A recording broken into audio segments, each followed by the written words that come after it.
Pemirsa, terlibat jaringan perjudian online, seorang warga Tambora, Jakarta Barat ditangkap polisi. Pelaku terlibat penjualan ratusan rekening untuk menampung uang judi online.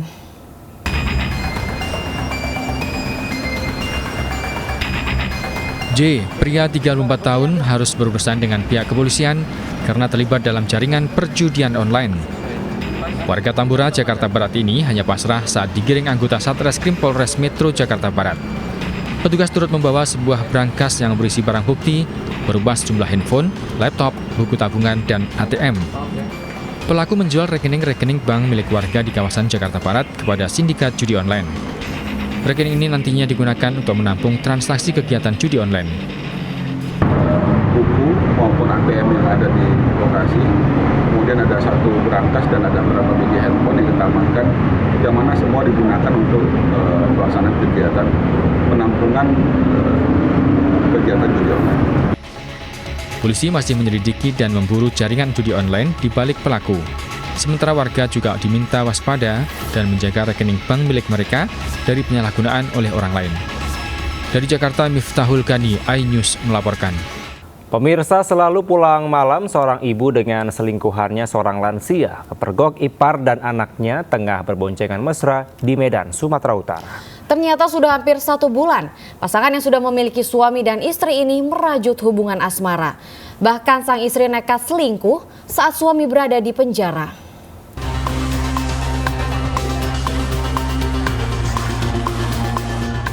Warga dihebohkan dengan pasangan selingkuh yang dipergoki keluarga tengah berboncengan mesra hingga kemudian digiring keluarga ke sebuah warung di kawasan Jalan Jermal 16, Kelurahan Denai, Kecamatan Medan Denai.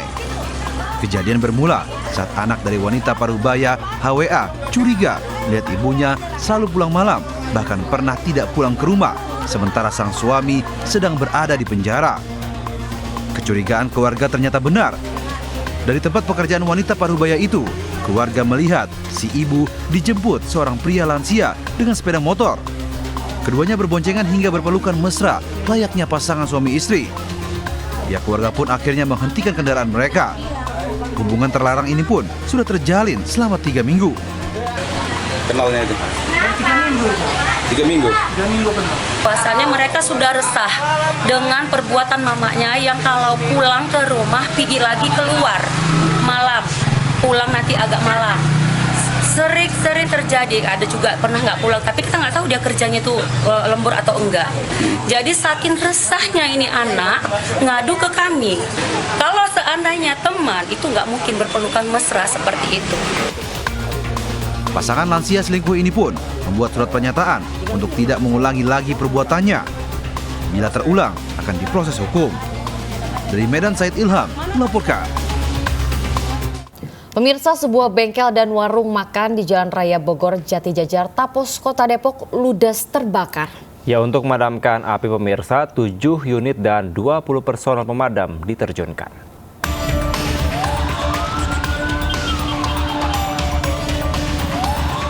Warung makan dan bengkel di Jalan Raya Bogor, Jati Jajar, Tapos, Kota Depok hangus dilalap si jago merah.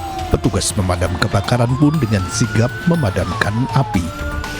Menurut warga, saat kebakaran terjadi, seorang tukang bakso berteriak bahwa ada kebakaran yang berasal dari warteg. Teriakan tukang bakso ini pun segera menjadi perhatian warga sekitar. Saat ke lokasi kebakaran, api sudah mulai membesar. Kita coba. Kami kan di sini, di warung. Terus datanglah si itu yang tukang bakso. Teriak ke sini. Oh, kebakaran. Gitu. Langsung kami ke situ. Dia, apinya udah ini. Udah gede. Asal mula api dari mana? Dari warteg. Akibat kejadian tersebut, kemacetan panjang pun terjadi di Simpangan Depok. Tidak ada korban jiwa dalam kejadian ini, namun warung dan bengkel hangus tak tersisa. Dari Depok, Jawa Barat, Iyung Rizky, iNews melaporkan. Pemirsa, tiang kabel listrik dan kabel jaringan listrik terbakar di Jalan Nusa Indah, Jember, Jawa Timur. Besarnya api sempat membuat pengguna jalan panik. Akibat kebakaran itu, layanan internet 2 provider sempat terganggu.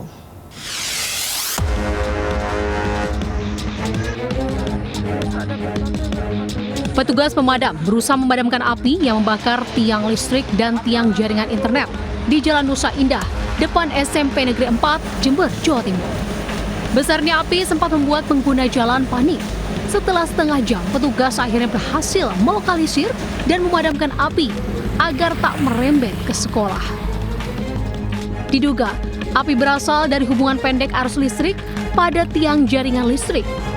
Akibat kebakaran ini, jaringan internet 2 provider di kawasan itu sempat terganggu.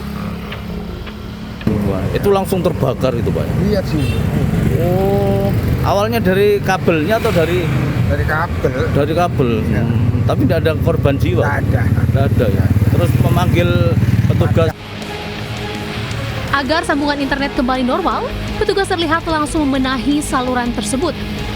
Dari Jember, Jawa Timur, Bambang Sugiarto melaporkan.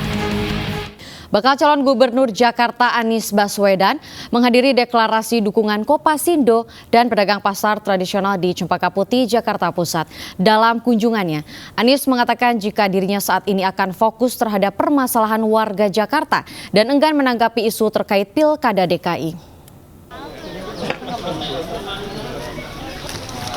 Bakal calon Gubernur Jakarta Anies Baswedan mengunjungi para pedagang pasar tradisional sekaligus menghadiri acara deklarasi dukungan Kopasindo dan pedagang pasar di Cempaka Putih, Jakarta Pusat. Anies berdiskusi dengan para pedagang dan menyerap aspirasi mereka terkait dengan sejumlah permasalahan pasar tradisional di Jakarta. Anies Baswedan menegaskan saat ini ia terus berkonsentrasi terhadap permasalahan warga.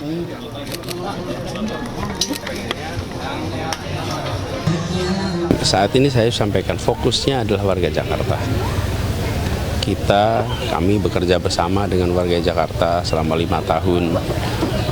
Saya bekerja dengan rasa cinta pada warga sehingga ingin masalah-masalah yang dihadapi warga bisa diselesaikan, bisa dikurangi bebannya supaya bisa hidup lebih baik. Nah, proses itu melalui proses politik. Nah, kita lihat saja nanti ke depannya seperti apa. Pemirsa, Musyawarah Kerja Nasional Partai Perindo akan digelar pada 29 hingga 31 Juli 2024 dan diisi dengan berbagai kegiatan. Di antaranya adalah BIMTEK anggota legislatif terpilih dan pemberian surat rekomendasi kepada 100 bakal calon kepala daerah.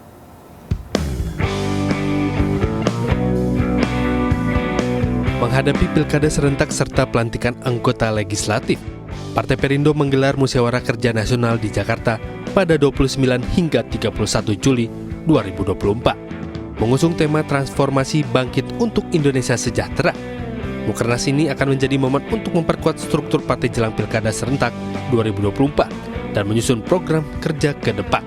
Salah satu agenda Mukernas adalah bimbingan teknis kepada 381 anggota legislatif terpilih sebelum dilantik. Karena mereka adalah banyak wajah-wajah baru di Perindo ya. Dari sekian itu kan banyak wajah baru, maka penting kita memberikan sebuah internalisasi nilai-nilai pemahaman terhadap baik itu dari soal nilai-nilai internal keperindoan, lalu kemudian soal bagaimana mereka memahami soal fungsi dewan dan segala macam. Partai Perindo juga akan memberikan surat rekomendasi kepada 100 bakal calon kepala daerah yang akan berlaga pada Pilkada 2024. Tim Liputan iNews melaporkan. Partai Perindo akan menggelar Musyawarah Kerja Nasional pada 29 hingga 31 Juli mendatang. Mukernas yang mengangkat tema transformasi bangkit untuk Indonesia sejahtera tersebut menjadi sarana partai untuk menyikapi situasi yang terjadi di Indonesia bahkan dunia.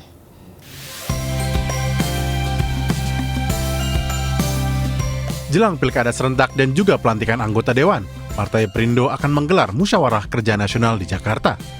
Mukernas yang dihadiri seluruh pengurus hingga anggota Dewan terpilih menjadi sarana partai untuk menyikapi situasi yang terjadi di Indonesia. Meraih 380 kursi di legislatif, Partai Perindo dinilai memiliki peran signifikan untuk menjawab tantangan bangsa ke depan. Dan kami juga mengangkat tema bangkit untuk Indonesia sejahtera ini adalah upaya kami melihat bahwa Partai Perindo ini masih besar. Sebagai partai yang mungkin belum masuk ke dalam Senayan, kami memiliki 381 kursi di beberapa daerah di Indonesia yang artinya ini cukup signifikan. Dalam Mukernas juga akan diberikan rekomendasi kepada 100 bakal calon kepala daerah yang akan berjuang membangun daerahnya masing-masing. Tim Liputan iNews melaporkan. Pemirsa, KPU resmi menetapkan Muhammad Afifuddin sebagai Ketua KPU RI definitif dalam rapat pleno pada Minggu siang. Afifuddin menggantikan Hashim Asyari yang diberhentikan sebagai Ketua KPU karena diduga terlibat kasus asusila. Komisi Pemilihan Umum atau KPU resmi menunjuk PLT Ketua KPU RI Muhammad Afifuddin sebagai Ketua KPU definitif. Penunjukan ini berdasarkan rapat pleno yang dilakukan oleh pimpinan KPU sebelumnya. Dengan keputusan itu, Muhammad Afifuddin akan menjalankan tugas sebagai Ketua KPU menggantikan Hashim Asyari. Hashim Asyari sendiri dicopot dari kedudukannya lantaran diduga terlibat kasus asusila dan dijatuhi sanksi pemecatan oleh DKPP. Setelah ini KPU akan melakukan evaluasi terkait pelaksanaan pemilihan presiden dan pemilihan legislatif 2024.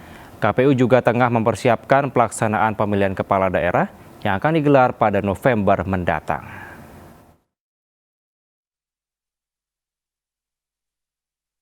Jadi kami mohon bantuan, mohon dukungan dari teman-teman sekalian untuk melanjutkan mengemban amanah menakodai KPU sampai akhir periode. Dan yang kedua, alhamdulillah proses rekapitulasi pasca putusan Mahkamah Konstitusi sudah kita selesaikan dengan baik. Puluhan orang perupa nasional dari daerah istimewa Yogyakarta dan Jawa Tengah mengikuti acara melukis bareng bertema seni dan religi di Dusun Pedes Argomulyo, Sedayu, Bantul. Ya, benar sekali Lina dan pemirsa, di mana kegiatan melukis bareng para perupa lintas agama ini bertujuan untuk menumbuh kembangkan seni kaligrafi dan juga seni religi dalam konteks kebinekaan, berbangsa, dan bernegara.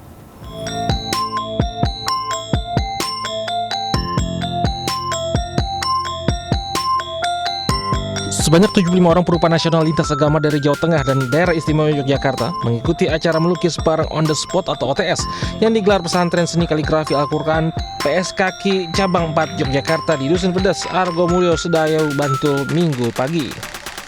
Kegiatan ini merupakan ajang untuk menyambut silaturahmi dan kebersamaan dari para perupa. Kemudian juga untuk menumbuhkan rasa cinta kasih kepada siapapun di luar batas kemampuan mereka sebagai manusia. Lebih dari itu, kegiatan melukis bareng seni kaligrafi dan seni religi ini diharapkan bisa menumbuhkan seni kaligrafi dan seni religi dalam konteks kebinekaan, berbangsa, dan bernegara. Mengajak para perupa untuk mengungkapkan semangat religi dalam media kanvas, tak hanya dalam bentuk kaligrafi, namun juga dalam simbol agama lain. Kegiatan ini diikuti oleh puluhan perupa dari lintas agama dan usia, bahkan juga diikuti perupa dengan kebutuhan khusus dan disabilitas, serta perupa cilik. Motivasinya ikut UTS? Karena saya ingin mengevaluasi diri sambil belajar dan bersama teman. Ini Mekah karena saya ingin pergi ke Mekah bersama keluarga saya. Ini menjadikan motivasi untuk syiar Islam, bagus untuk kedepannya. Ini yang dilukis Bapak ini apa nih Pak? Ini kaligrafi solawat. Kegiatan melukis OTS bersama para seniman-seniman tingkat nasional ini kami upayakan untuk yang pertama menyambung tali silaturahim dan kebersamaan. Kemudian yang kedua adalah menumbuhkan rasa cinta kasih kepada siapapun di luar batas kemampuan mereka sebagai manusia. Di dalam arti bahwa teman-teman di OTS ini banyak yang ikut itu dari berbagai lintas agama. Penyelenggaraan akan memamerkan seluruh lukisan dari para perupa, melukis barang, dan hasil setiap lukisan yang terjual akan diberikan kepada sang perupa. Dari Bantul, Yogyakarta, Trisna Purwoko melaporkan. Pemirsa, pameran flora dan fauna kembali digelar di kawasan Lapangan Banteng, Jakarta Pusat.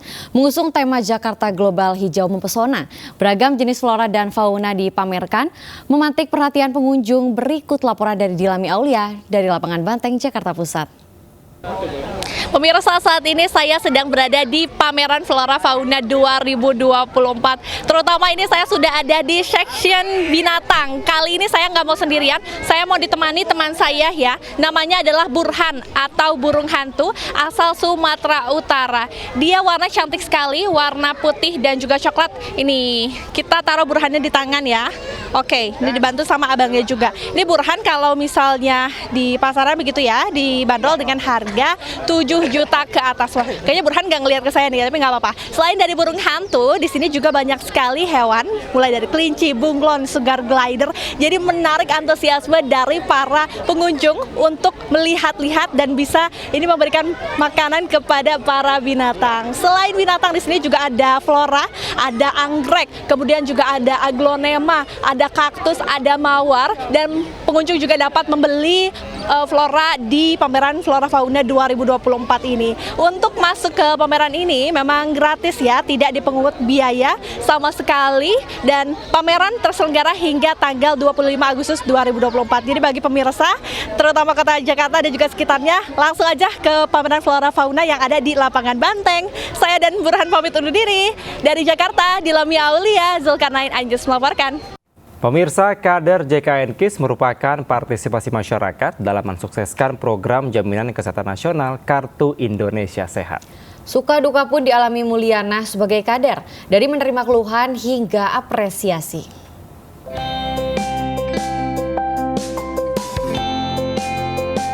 Mulyana, ibu rumah tangga 50 tahun warga Ciputa Timur, Tangerang Selatan ini sudah 7 tahun melakoni peran kader JKN KIS di 2 kelurahan, di Ciputa Timur dan 1 kelurahan di Pamulang. Keresahan banyaknya pasien sulit berobat akibat terkendala biaya saat ia bekerja sebagai kader kesehatan Posyandu adalah awal Mulyana memantapkan hati menjadi seorang kader JKN KIS. Mulyana membina 1.500 peserta JKN KIS di 3 kelurahan. Setiap hari ia menemui satu persatu peserta, mengumpulkan dan mengingatkan tunggakan iuran bulanan. Tak lupa Mulyana juga turut menyosialisasikan program dan fasilitas JKN KIS. Mengemban peran kader JKN KIS tidaklah mudah bagi Mulyana. Berbagai tantangan dialaminya mulai dari lokasi peserta binaan yang jauh hingga kerap ditolak warga. Meski demikian, berbekal slogan gotong royong semua tertolong, Mulyana siap hadapi resiko apapun. Bahkan sebagai mitra BPJS Kesehatan, ia justru senang bisa membantu memudahkan para peserta JKN KIS. Senang bantu yang tadinya nggak bisa berobat gitu ya, nggak tahu harus berobat pakai apa gitu, dan ternyata program JKN ini sangat-sangat membantu. Saya pernah dimarahin orang karena dia merasa membayar iuran terus tapi tidak mendapat layanan yang baik gitu ya, padahal kan alurnya yang salah sebetulnya. Memang kan tugas kita mensosialisasikan, jadi seluruh, saya bilang tadi, seluruh masyarakat Indonesia fungsi JKN BPJS itu, dan saya pengennya semua masyarakat punya. Kader JKN KIS memiliki beberapa fungsi, diantaranya pengingat dan pengumpul iuran, sosialisasi dan edukasi mengenai program JKN KIS, pendaftaran peserta JKN KIS, pemberian informasi dan menerima keluhan. Berkat sosialisasi kader JKN KIS, para peserta binaan Mulyana sangat terbantu, bisa mengakses layanan BPJS dengan cepat dan mudah. Ada aplikasi rehab yang bisa dicicil iurannya gitu. Kayak iuran saya 1 juta dicicil selama 4 kali. Pertama saya lahiran dengan operasi sesar menggunakan BPJS dengan layanan yang cukup bagus walaupun pakai BPJS. Terus juga biayanya benar-benar free. Pemberitahuan memanfaat dari BPJS gitu ya, dan itu sangat membantu. Bumul bagaimana ini saya dapat musibah, sedangkan BPJS saya ada yang saya belum bayar gitu. Ya Bumul langsung datang ke rumah sakit dan langsung ngurus BPJS. Kasih yang kayak cicilan gitu kan, dikasih tahu aplikasinya apa aja. Terus misalkan saya kurang ngerti ya, kurang paham, pasti dibantu sama dia sampai benar-benar jelas lah kalau itu. Dengan sosialisasi layanan kesehatan oleh Mulyana dan 27 kader JKN KIS di kantor BPJS cabang Tangerang, jumlah peserta JKN KIS di kota Tangerang dan Tangerang Selatan mencapai sekitar 3.600.000 lebih peserta. Kami sangat terbantu terutama untuk menangani peserta PBPU yang menunggak. Dari target iuran menunggak yang kami serahkan kepada kader JKN untuk dilakukan collecting ini dapat mencapai keberhasilan 72% yang melakukan pembayaran. Para kader pun diharapkan mempermudah masyarakat dalam mengurus pembayaran iuran serta mengakses informasi seluk-beluk program JKN KIS sehingga meningkatkan partisipasi peserta JKN KIS. Nah, dengan keberadaan kader JKN KIS seperti Ibu Mulyana ini tentu saja dapat mempermudah warga mulai dari mengurus administrasi kepesertaan hingga layanan berobat di fasilitas kesehatan. Karena tak hanya sebagai pengingat dan pengumpul iuran, kader JKN KIS juga memberikan edukasi berbagai kemudahan digitalisasi layanan yang disediakan oleh BPJS Kesehatan. Ibu, terima kasih banyak ya Bu. Dari Tangerang, Banten, Jen Cahyani, Tri Julianti melaporkan. Pemirsa, musim angin gending, pecinta layangan raksasa berkepala naga menggelar parade bermain bersama di kawasan Pantai Permata Kota Probolinggo. Ya, benar sekali Lina dan pemirsa, di mana layangan yang memiliki panjang hingga ratusan meter dan berwarna-warni ini menambah keindahan langit wisata pantai tersebut.